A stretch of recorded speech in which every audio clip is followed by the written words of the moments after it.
Okay, welcome to Wildly Abandoned, where I am slowly getting better at introducing Wildly Abandoned. So, Hey, everybody. Okay, so hi. Okay, I started and then I failed. Hello. Take two. Okay, so I guess we'll start off with our usual quickfire intros. Yep. Hi, Jessica, wrote the thing. Elliot, Martin, Sai, great. Next. Twan. I'm Twan and I play Algie. Yeah, and Alana's here too. Hi, I play Miriam. Yep. And we got David back. Yehoi Minoi. Oh gosh. No, it's starting. It's already started. Hey everyone, I'm David Carlton, he, him, his. You can call me whatever you want, just don't call me broke. I love everyone. Aww. And Maria. Hi, Maria Burns. Sort of stressed out, but I play Ginny, and I'm having a good time with everyone tonight. Yay. And we are also expecting everyone's favorite chaotic neutral, I would say, as of right now. DG Holstein will be coming later. Hi there, guys. It's Frank. Oh my gosh, he's here already. Imagine that. It's a little bit frightening, David. Yeah, have you been working I mean, Theo holds your that. No, I mean, at some point we should just all do impressions of each other.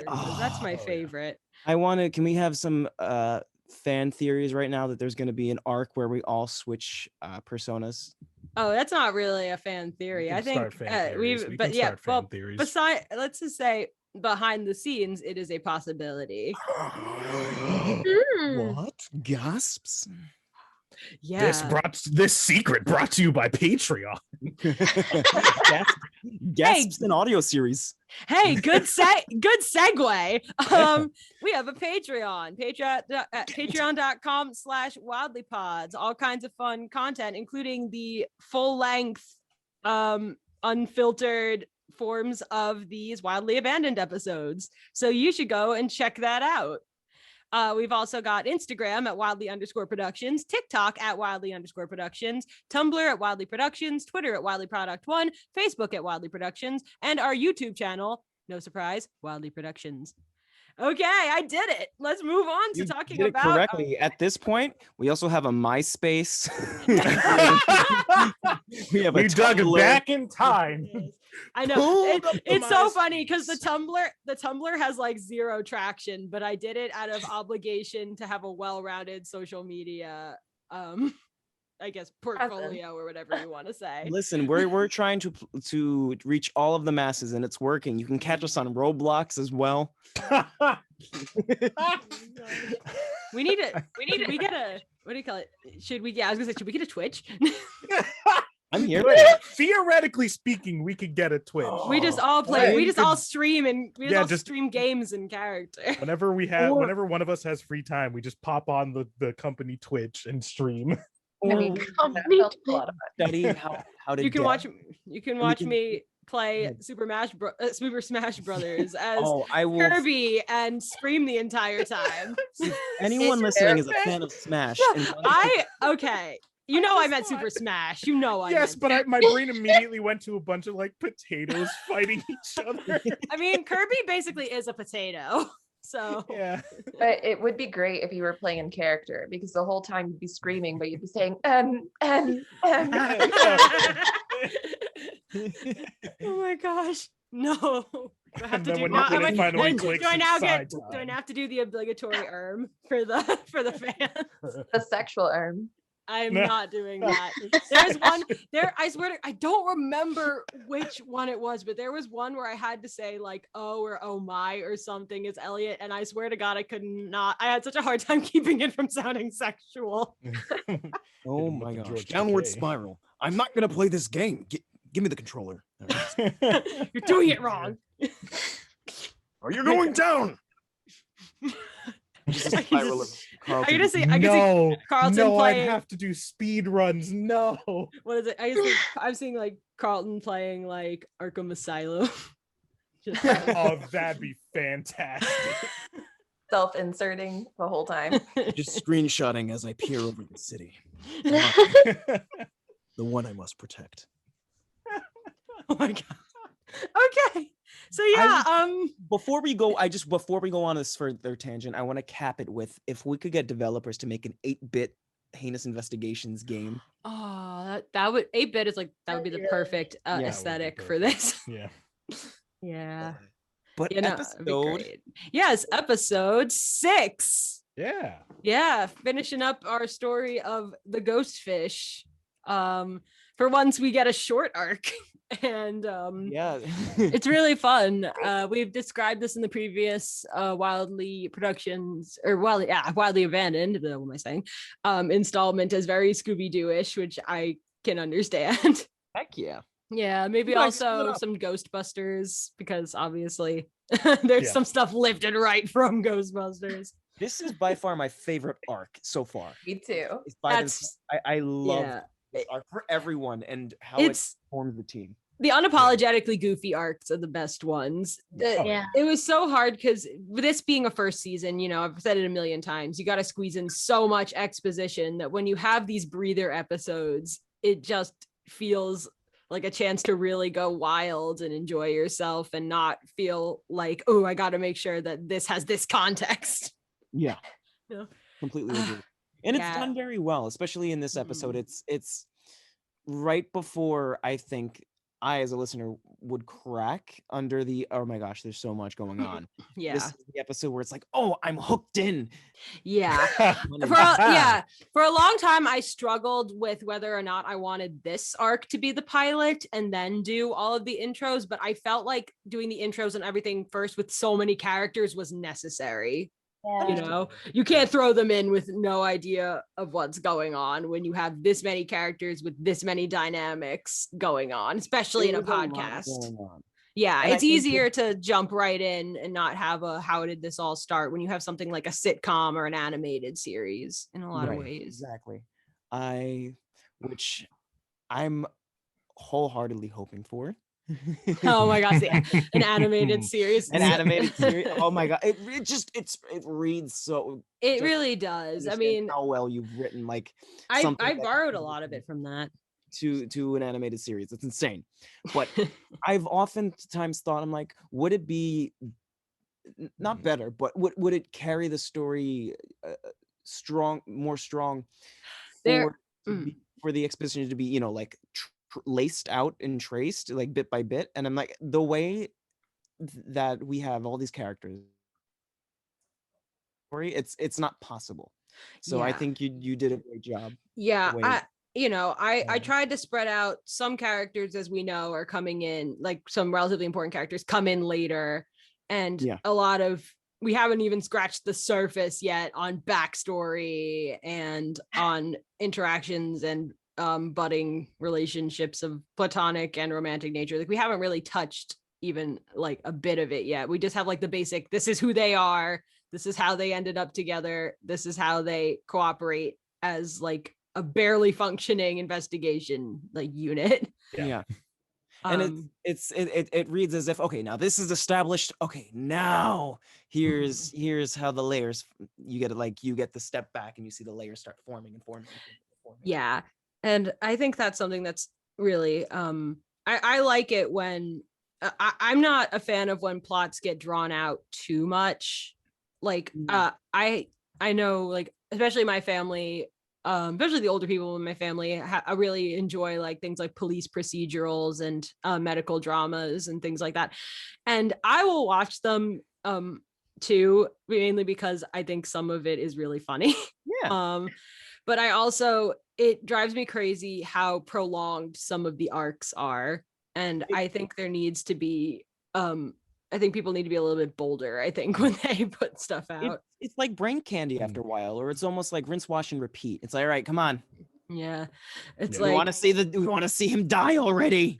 it's like, yeah. Oh, I was gonna say, or like those many sitcoms that go on for numerous seasons with the will they or won't they vibe.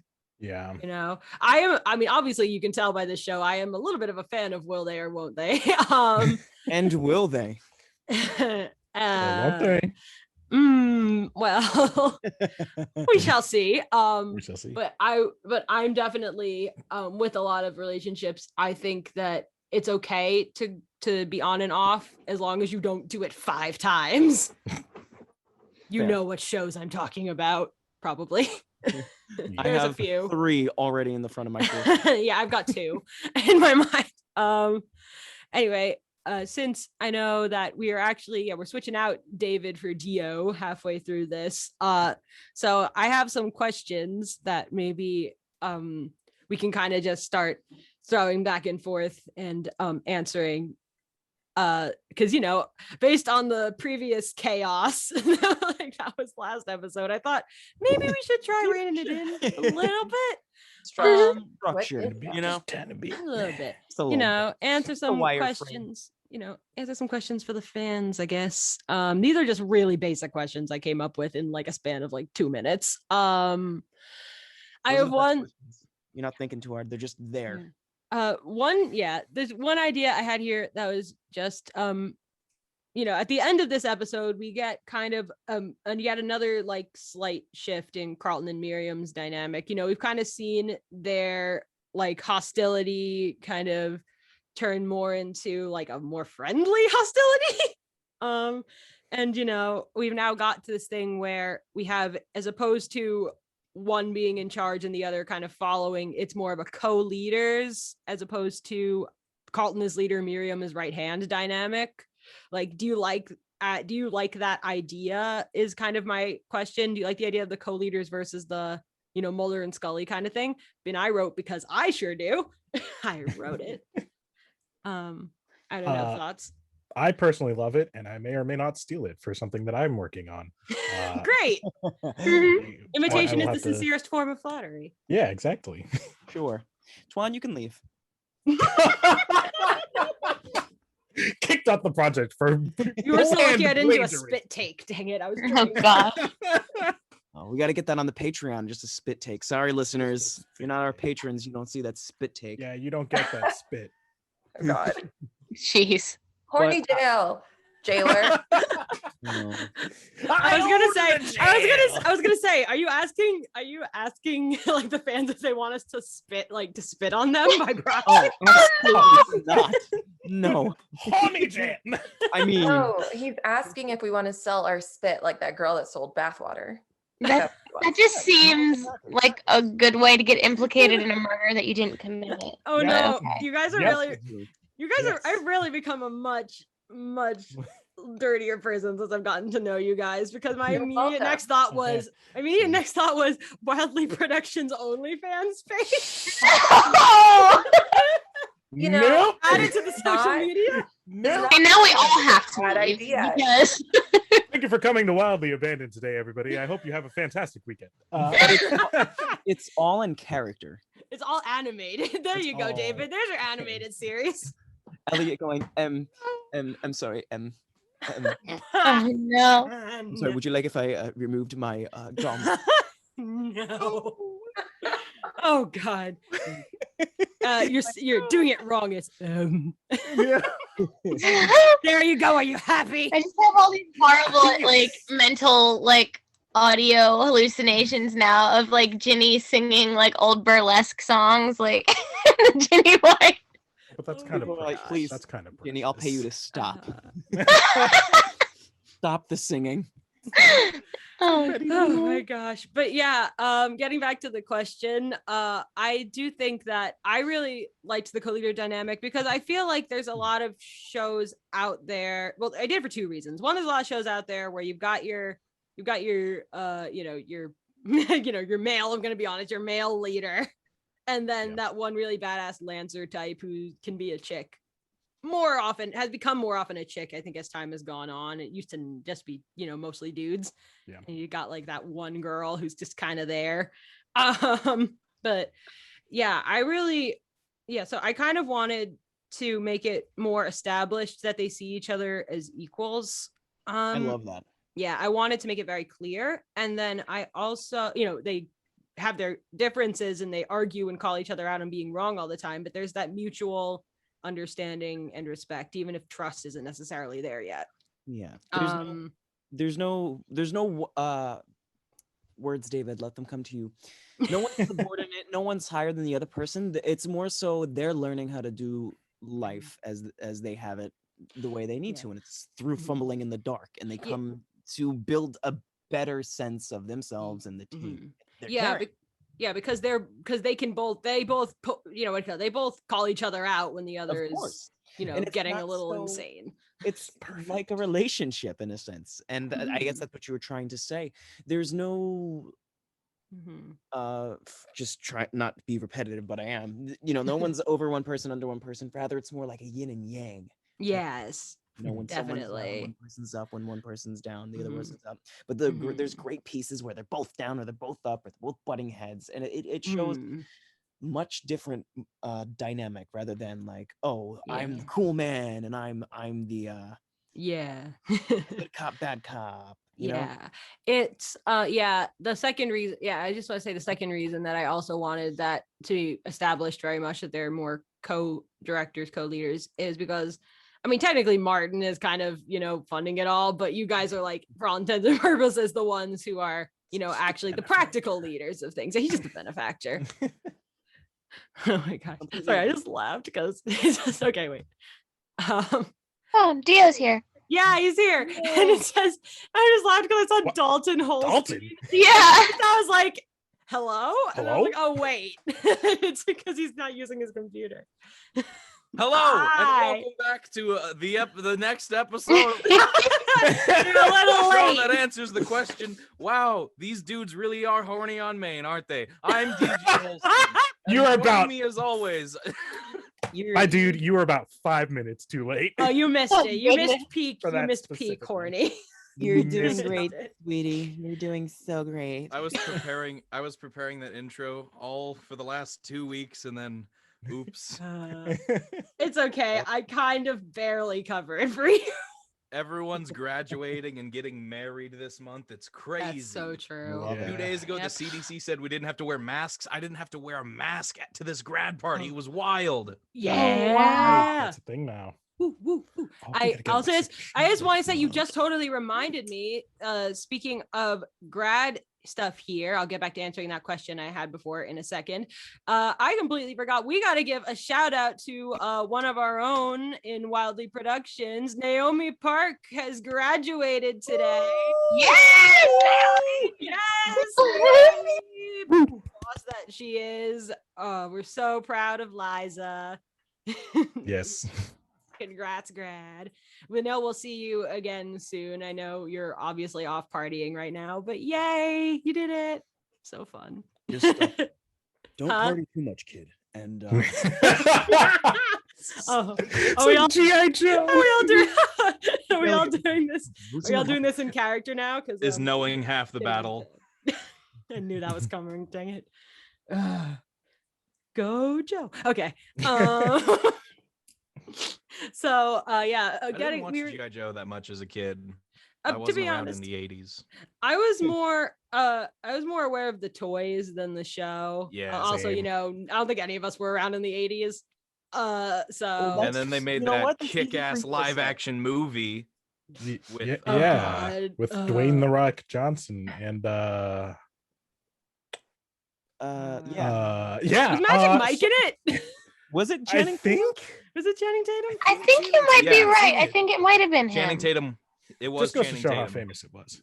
My Oh, mother yeah. calls him what does she say? Magic Mike. Oh, she goes, no, she goes, I'm no way. Shadem Tanning. Shadem. Tang. Shadem My Tanning. Nana thinks he has funny ears. He's My not. mom- I don't think he's that attractive. He's not my type. My mom calls him the guy who was married to that dancer. Yes. The guy who was And we know who she's talking about. Yeah, True. the guy who's married to the dancer. Anyway, yeah, it's going back to that question. We were just answering some. I wrote out some questions ahead of time to try to Oh wow. preserve the the sanctity of the podcast, even though Oh to be yeah. real, it's all chaos on this one. I would just say we were talking about the co-leaders dynamic between Carlton and Miriam as opposed to what they were doing at first, which was like a Mulder and Scully, one who's clearly in charge, one who's the Lancer right hand kind of thing. Right.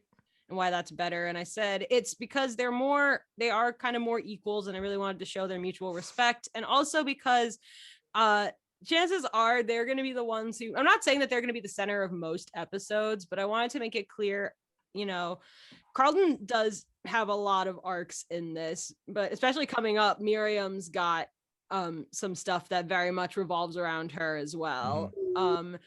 Especially especially in coming episodes. Very excited for it's kind of like yeah. their dynamic kind of reminds me of Obi-Wan and Anakin in the Clone Wars TV show, the newer one, not the original 2D one, but like where I know what you're talking about. depending on who is focused on primarily in the episode, the other one is essentially a Lancer to them because they both foil off of each other so well. So they either become like a vitriolic best friend or a mentor Lancer. And that's kind of the same thing with Miriam and Carlton, is their dynamic works for, they're really good foils for each other. So whoever is more focused on is more leader and the other one's more Lancer, but that is they're exactly both just right. like, they're both essentially Lancers, which is great. Yeah. It is really funny that they're technically, that's another good point. They're both essentially Lancers. Is there really a true leader?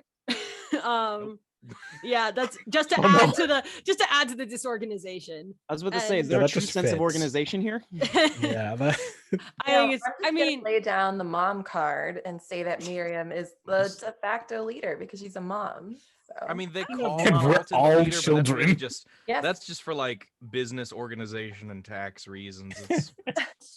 Let me just ask, because I know David's got to cut out. If there are any other questions that could be fun to answer? I'll just do a general question right now. I think that's a because I think Carlton does do a lot in this. Obviously. Yeah. This.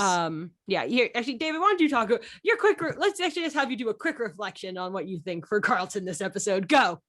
This episode in and of itself was absolutely amazing. The arc as a whole it's just so much fun. You see Carlton go through just an assortment of colors with emotions. And everything he knew is a lie. Everything he knew was a lie. He's trying to grasp at the reality of the chaotic world that he's in right now. He becomes like, at the end of the episode, he becomes just like so fully unraveled. It's so it is so funny. He just fully jumps off boats like in a couple times.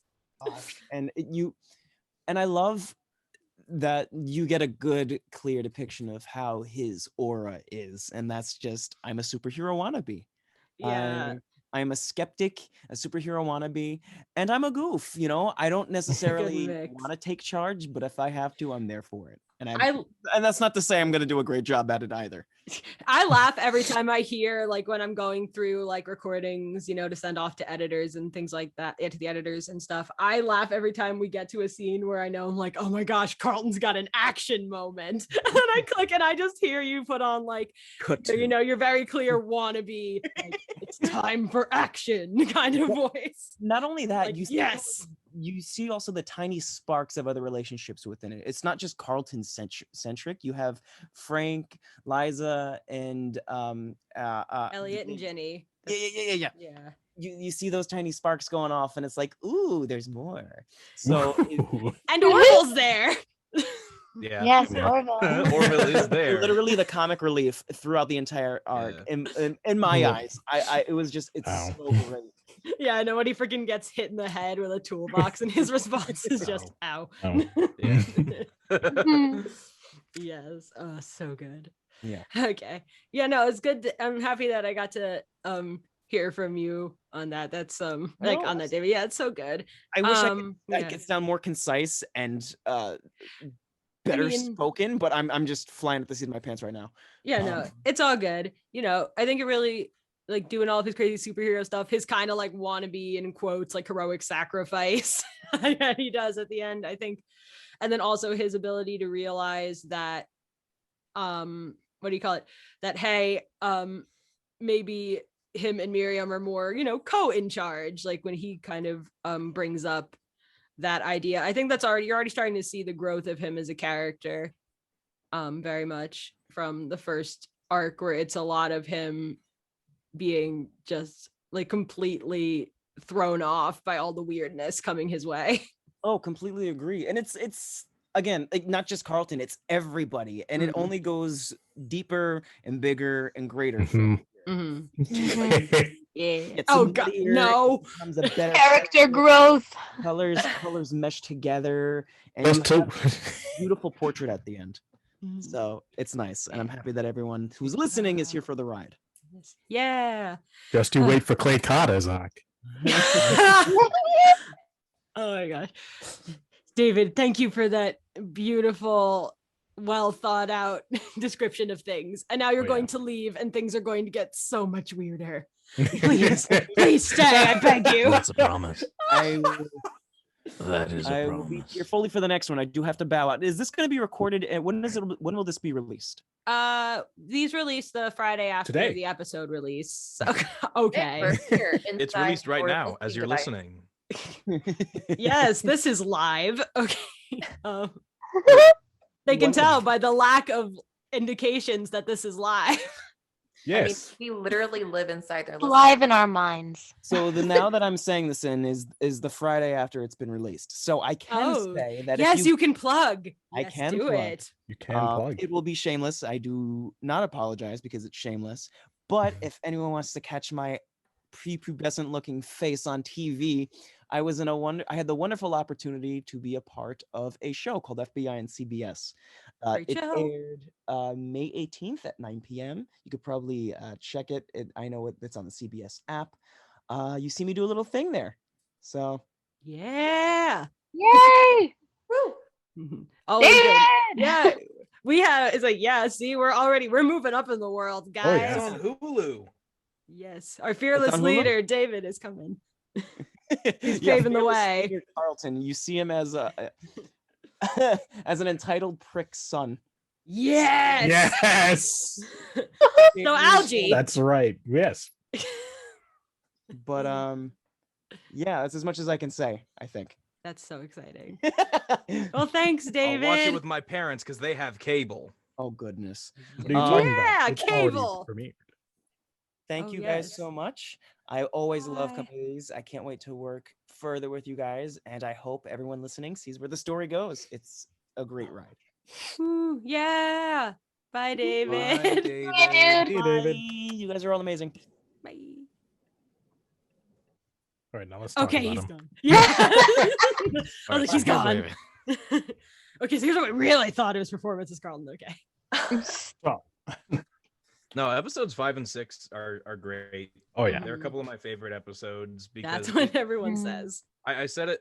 They're so I good. said it last time. It really, because episodes 1 through 4, it really is a pilot arc to Mhm. establish everyone's characters and the base dynamics and what people can expect going into it. Then episodes 5 and 6 really kind of establish what the show is going to actually be from here on out. It establishes the monster of the week stuff. It goes a little bit more into the character dynamics. Honestly, for me, episodes 5 and 6 are when I kind of started to understand Frank as a character a bit more, Yeah. because I talked about before during like the audition process, I had a very different idea of what Frank was. And then episodes 5 and 6, him trying to break up Elliot and Liza before they can happen.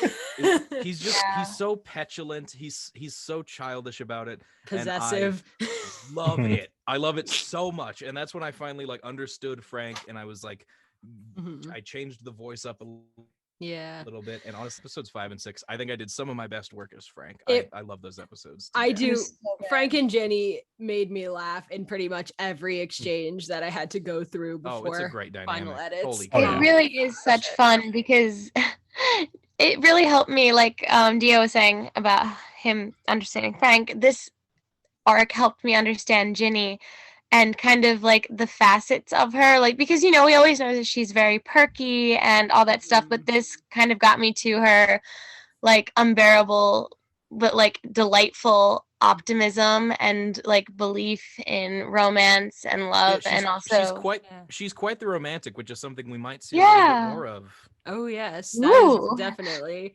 Yeah. Oh yes, Ginny loves love. What? I'm in love with love.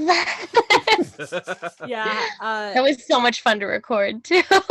I really liked writing that, and I teased it last week that one of the first scenes I ever wrote for this series was the scene where Frank and Ginny, actually now on the same side, confront Elliot about his crush, and Elliot's like, "What? I don't have feelings." It's like, So relatable. What? I don't have and feelings. And then we're just like the muses from Disney's Hercules. Anyway, that's going to be the catchphrase. We just get t-shirts. Anyway. Anyways. Well, back to the question of just all of these podcast things. Like the t-shirts are forming as we speak. No context, country fried.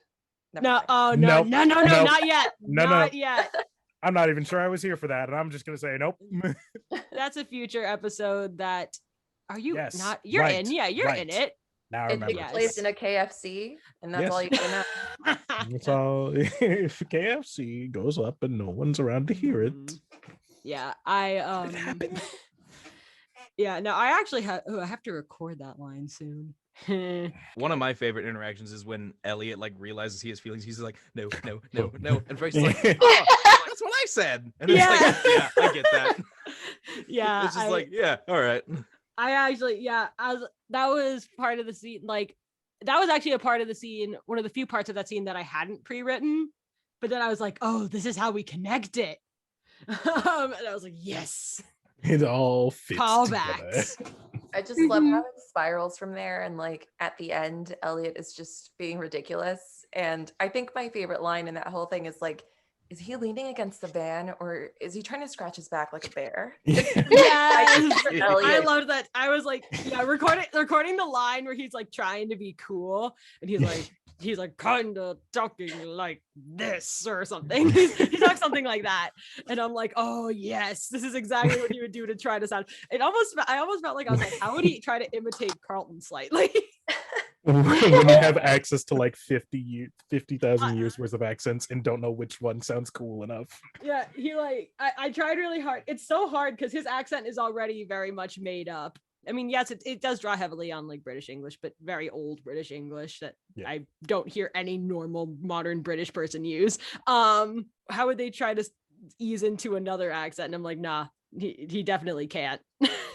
Yeah, like what's great going off of what Tuan said is that like he's had all of the like this massive lifetime of cool figures, and in his moment of trying to be like hot, he decided to emulate Carlton. Like that's what are you doing, Elliot?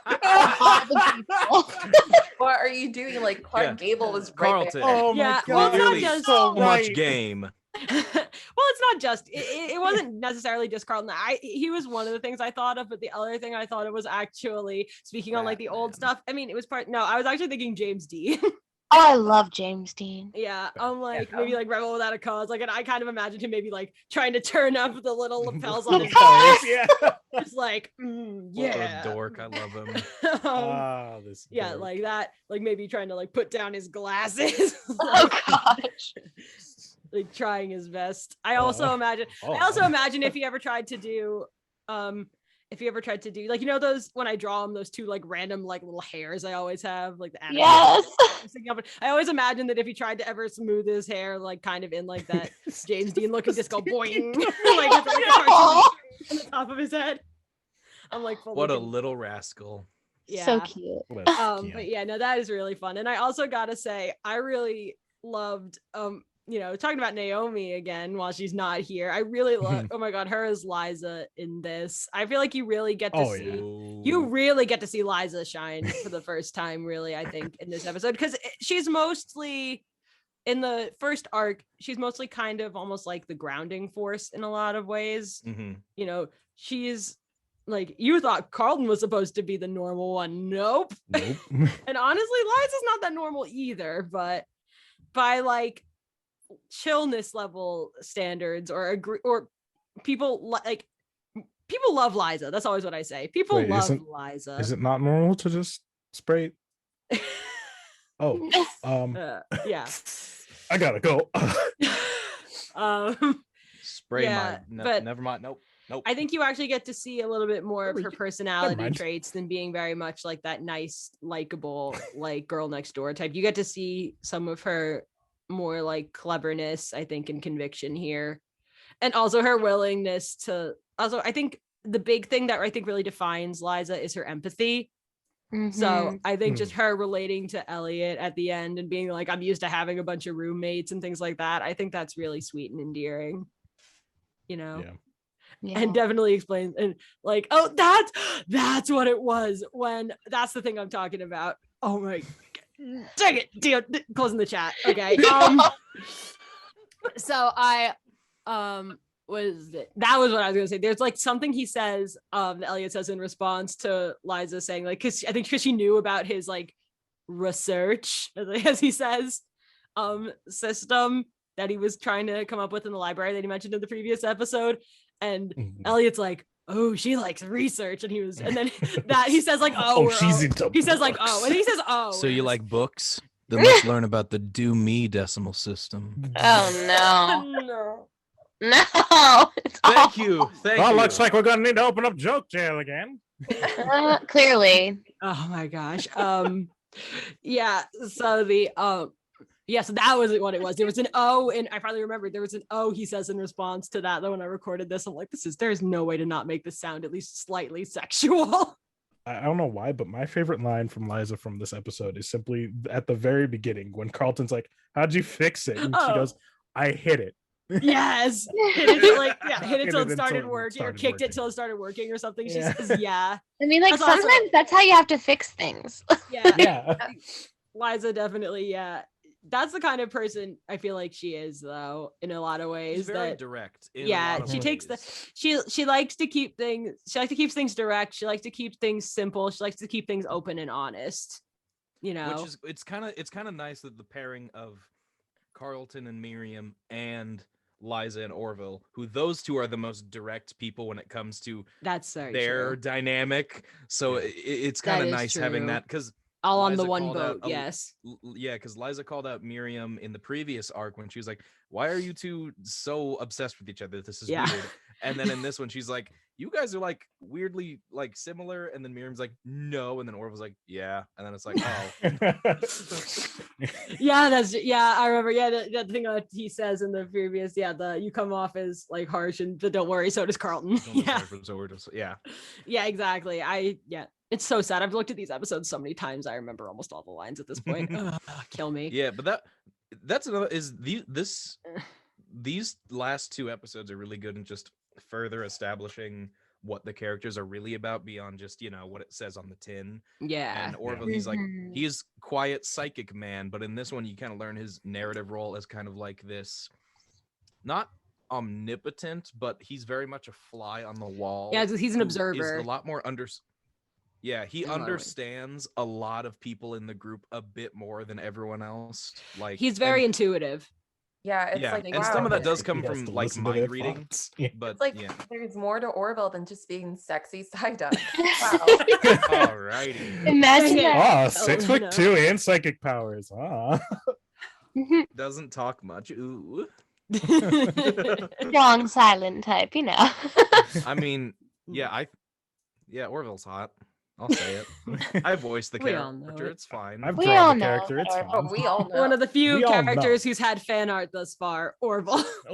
Hey, but the first one was Frank. That is true. I know. 2 for 2, Gio. Wow, guys, rude. I know, for real. When are we gonna get some? I really thought we would have gotten some cute Elliot and Liza stuff by now. Some cute little, maybe they're sitting on the grass together reading a book type thing. I mean, they're going to be sitting on the grass, but they're not going to be reading a book. Oh my gosh. Go to Honeydale! Home. I'm home. I have returned. Oh gosh. It's been so long. Let's see what other questions I wrote down here. No, I don't think horny jail is really productive in our modern day society. I think we should really look for community-based horny support and rehabilitation resources, and we should fully legalize horny. I don't think we should be sending people to prison for non-violent horny crimes. I was gonna say, are you suggesting like a You know what, you're commune? The horny commune. Oh gosh. Don't send me to horny jail. I don't want to go. No. Oh my gosh. Here's actually a question kind of relating to all this stuff in general, talking about the episode. Was there any point in the episode where you had no idea where it was going? Let's just say the arc as opposed to the episode in general. Like when you guys were first reading it, or did you feel like, because I don't mind, if you say it's predictable, that's fine, because it kind of is in a way, that it wouldn't be much fun parodying anything. I mean, honestly, in my brain, I thought there was going to be one big ghost fish and not like a lot of little ones. Yeah. Like, from what I can remember of my first impression of reading the episode. That was like the perfect twist to me, for I so would many agree. reasons. Because like spending the episode like trying to fiddle with the trap to catch the big fish probably wouldn't have been as exciting as being like, oh, that's a lot of fish. That's a lot of fish. And we wouldn't have gotten the "we need a bigger boat" moment. But actually, well, yeah, I had to say that they needed a bigger trap because copyright, Frank's precious copyright. Frank's precious copyright. Yeah, and also the cut to the other boat is a classic bit from fantastic. this. Yes, peak Frank at his best. And that's actually a good point. To be honest, I knew that I wanted it to be a big swarm as opposed to a big fish. I didn't even think about this, but in retrospect, it was good because technically we just had a big fish in the previous arc with the underground shark. So yeah, actually, as much as it was more of a vague threat and an accessory more to Delia's crazy more than anything else, it was still there. So I guess that I didn't even think about that as I was writing it, but I just knew I really wanted there to be a bit where Carlton had that. Once I had the cake established, I was like, oh yeah, so Carlton's gonna be running around with this freaking cake and just getting chased by like a million undead fish. That's how we're doing this. I mean, who doesn't want to take a bite out of Carl? Oh no. Go to the horny commune. Horny commune. Horny bonk.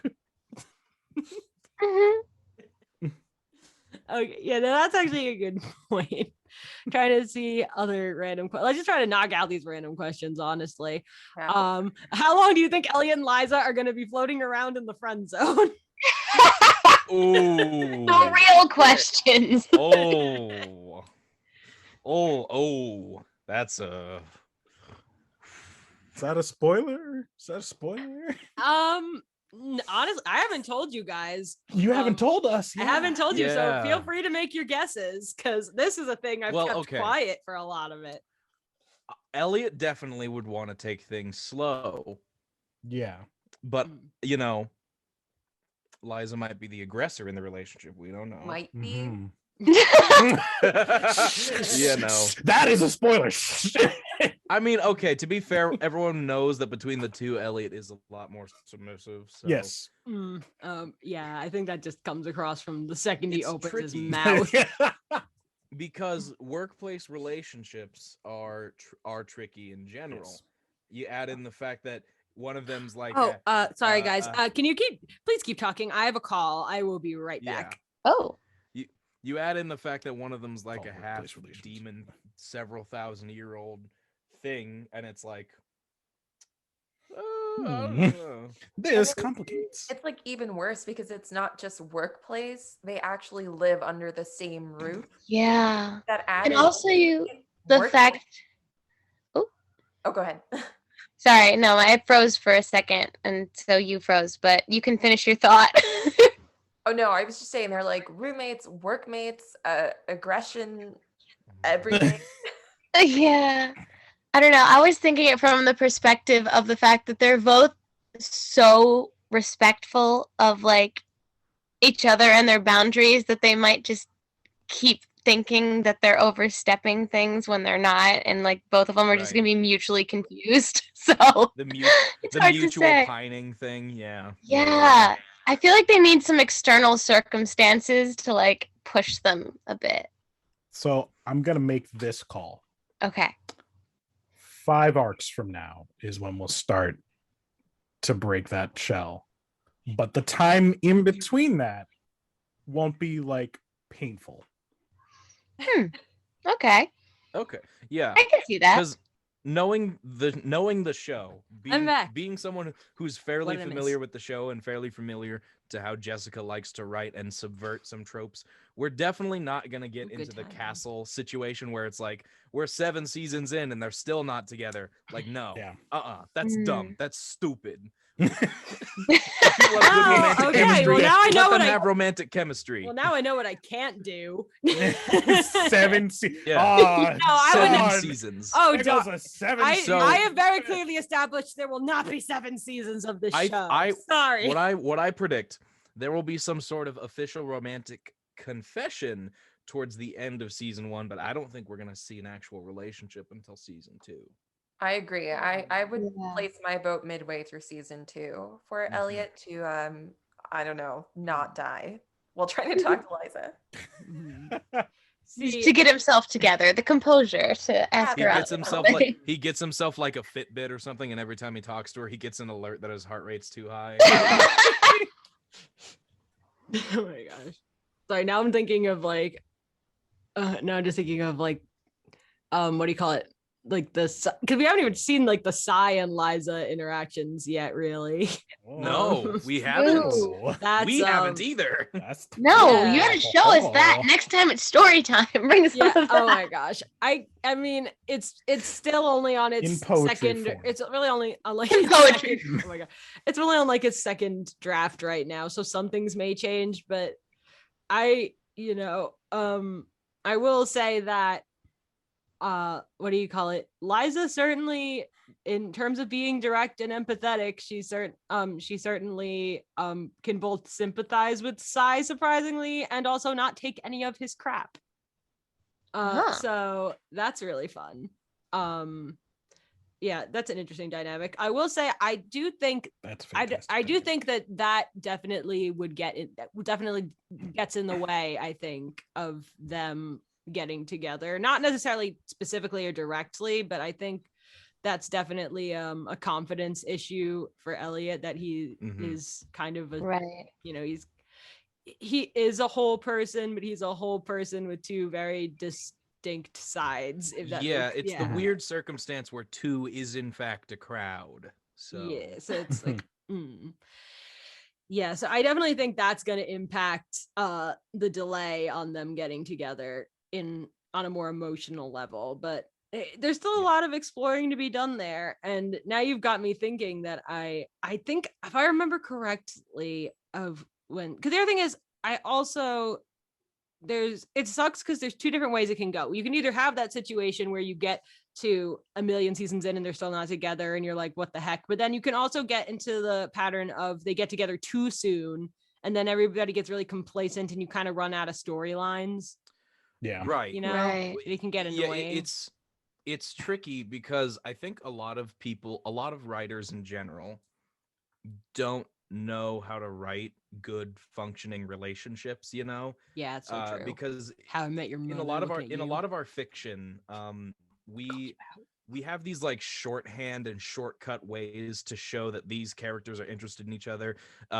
Prolonged eye contact, whimsical music playing, hand touching, accidentally seeing each other half naked. Whoa, it's like and we have all these narrative shortcuts to show and tell the audience that romance is going to happen, and then we have the big dramatic kiss, and then a lot of times people don't know how to follow through on that, either because we don't have shorthand for that or because they used all the shorthands getting to that point.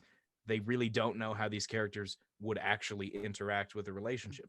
But I don't think that'll happen with any of the characters that do or don't end up in a relationship with this show, because we do establish how these people interact with each other. We establish that pretty solidly. Maria, can I please read this from the chat? Because I love this. Sure, why not? Just expose me. No, it's great. Exposed. No, people need to hear this. Narrative shorthand equals AO3 tags. Look, if they tagged books like AO3 is tagged, I'm pretty sure it'd be an excellent marketing strategy. I think Question. What is AO3? Archive of our own. What? Who are you? Fan fiction. Yes, now I remember. I don't read fan fiction. What? If you're part of this group, you read fan That's fiction. not what Margaret Thatcher says, and you know it. You know it. Inside You know. jokes. Yep. You'll never know. Never. Or you will, in which Yeah. I case, feel like- congratulations. I Sorry, guess. sorry You're for in my on the side rant joke. about lazily written relationships in media. It bugs the It's hell out important. of me. No, it's does. important to know. And I think that well, first of all, I just want to say I think we're probably the only podcasters out there who actively harass their audience. That's a way of putting it. You know what I mean. But the only ones who kind of are like, yeah, you won't know this thing because we're not gonna tell that's you. right. We Suffer. can't tell you. Dangle the carrot and then never Yeah, give them the carrot. Oh, you want the plot? You want the plot? Oh, you Go gotta be a get little bit quicker than that. Yeah, but anyway, the other thing I was going to say was I think the best way I can describe how I want to write these relationships romantically speaking, like specifically, is I want to just write them based on how the characters' personalities affect the relationship, because I feel like a lot of times when I see relationships in media, it's more about the relationship and how the characters how the characters and their personality traits react to the relationship, as opposed to how I like to write, which is how the relationship reacts to the characters, if that makes any sense. It does. No, you're talking about how, like, after characters get together, they become a we and not two individuals. And so it's like kind of a weird. And that's messy. That's gross. Yeah. It's definitely, because I think it's more realistic that way. Relationships are a product of people, it's not the other way around, you know? Mhm. And I think that's a thing that a lot of people run into when it comes to creating relationships. Ideally, functionally, narratively, when two characters enter into a relationship, they still have to be the same characters. It's just maybe the way they interact with each other might be a little bit different. They're a bit more open with their feelings. There's a bit more PDA but if you have a character that you really like and they get into a relationship and they're suddenly a very different person, a very different character when they're with their SO it's in not the story, there's a huge disconnect. It feels like, everyone's had this moment when your friend in like middle school or high school starts dating someone new and they're just completely different because they're like tailoring their And you're like, personality who are you? to their SO, and you're like, this is awful. Yeah. Okay, so I want to I'm see if there are defensive any... of my fictional characters. I mean, same. Let me see this. Yeah, I like how all this grew out of a friend zone question. Yeah, sorry. Oops. Sorry, Yeah. we just had to attack No, all it's of good. media.